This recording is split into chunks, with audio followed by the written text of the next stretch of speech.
সব তাজা তাজা একদম। আমি এটাকে আমার ভাষায় বলি মধুমাখা ইলিশ, মানে সব মজার স্বাদের ইলিশ চলে যায় বিদেশে এবং আমাদের পাশের দেশেও যায়। আমি ভাবছিলাম যে পাশের দেশে যাওয়া এখন অন্তত বন্ধ হবে, কারণ আগে যারা ছিল তারা পাশের দেশকে প্রতিবেশী মনে না করে প্রভু মনে করে তাদের পদলে হন করত।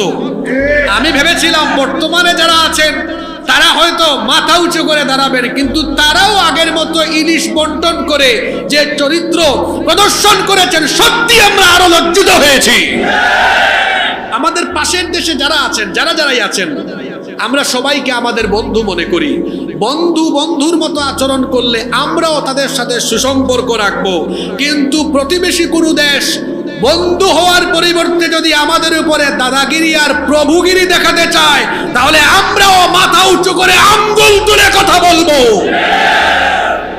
বন্ধুর আচরণে থাকেন, বন্ধুত্বপূর্ণ ভাষায় কথা বলেন, কিন্তু মাঝে মাঝে দাদাগিরি দেখান, একটু বরত্ব দেখান, মাঝে মাঝে বলে ফেলেন দখল করে ফেলবো, এটা করে ফেলবো, ওইটা করে ফেলবো। এত সহজ নয়, কারণ এই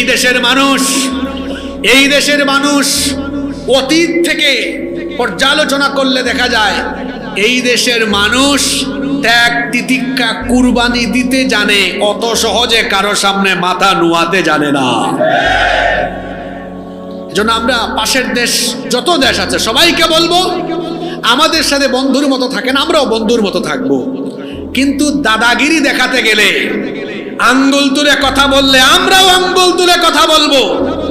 মাঝখানে বলেছিলেন আমার দেশের মানচিত্র কিছু কিছু নিয়ে নিবেন, তো আমরা কি বসে ললিপপ খাবো নাকি? আমার দেশের মানচিত্রের দিকে কেউ যদি কালো হাত বাড়ায়, সেই হাতকে আমরা ভেঙে টুকরা টুকরা করে দেব।